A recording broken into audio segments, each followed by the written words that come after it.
नमस्कार मित्रांनो, आजच्या इंग्लिश स्पीकिंगच्या व्हिडिओमध्ये आपण डिस्कस करणार आहोत पॉझिटिव्ह सेंटेन्स. कशाचा डिस्कस करणार आहोत? Positive sentence. Positive sentence. Positive मध्ये आपण मेक आणि गेटचा वापर जास्त करतो. गेट कशासाठी करतो आणि का करतो? तर एक्झाम्पलच्या माध्यमातून बघूया. I make her do the dishes. I make her do the dishes. याचा अर्थ झाला मी. आय म्हणजे मी. आय मेक हर तिला. मी तिला भांडे धुवायला लावतो. डू द डिशेसचं मीनिंग काय होतं? भांडे धुवायला लावतो. आय मेक हर कोणाला? तिला. आय म्हणजे मी. मेक हर तिला काय करायला लावतो? डू द डिशेस भांडे धुवायला लावतो. मी तिच्याकडनं भांडे धुवून घेतो किंवा धुवायला लावतो. नेक्स्ट एक्झाम्पल बघूया. Second example. जर मला इथे म्हणायचं असेल की मी सध्या तिच्याकडनं भांडे धुवून घेत आहे तर मी काय म्हणणार? I am making her. I am making her do the dishes. I am making her do the dishes.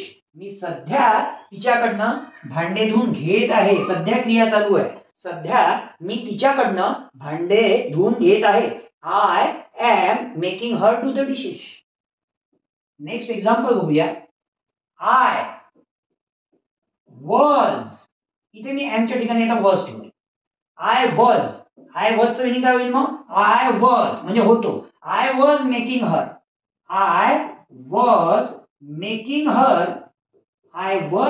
Her do the dishes.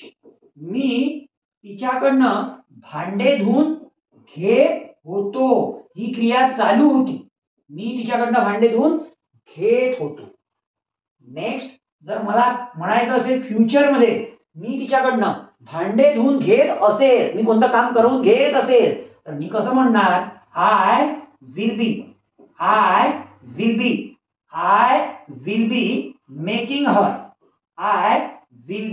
Her do the dishes. Same. I will be making her do the dishes. Me future मध्ये उद्याही म्हणू शकतो. उद्या तिच्याकडनं भांडे धुवून घेत असेल. Present मध्ये धुवून घेत आहे. I am making do the dishes.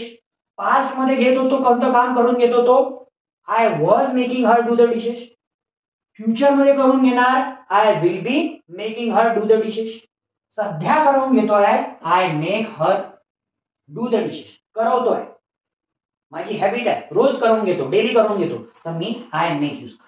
जर मला म्हणायचं आहे मी तिच्याकडनं भांडे धुवून घेतले तर मी आय मेकच्या ठिकाणी I made her do the dishes. काय म्हणणार? I made her do the dishes. मी तिच्याकडनं भांडे धुवून घेतले. मेड म्हणजे मी तिच्याकडनं जे काही काम आहे ते करून घेतलं. I made her mop the floor. मी तिच्याकडनं फरशी पुसून घेतली. I made her clean the room. मी तिच्याकडनं रूम स्वच्छ करून घेतली. कोणतंही काम करून घेतलं तर मेड. घेतो तर मेक. सध्या घेत आहे. I am making. घेत होतो. I was making. घेत असेल. I will be making.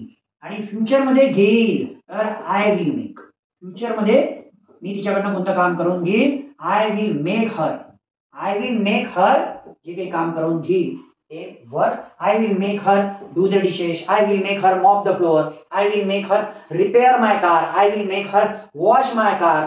कोणतंही काम तिच्याकडून फ्युचर मध्ये करून घेईल. I will make. याला म्हणतात पॉझिटिव्ह. स्वतः कोणतं काम न करता दुसऱ्याकडनं काम करून घेणे. तुम्हाला वाटत असेल की आपल्याला सुद्धा कॉन्फिडेंटली इंग्लिश मध्ये बोलायचं आहे तर आपल्या चॅनलला लाईक करा आणि सबस्क्राईब करा आणि असेच व्हिडिओ बघत राहा. Thanks for watching this video.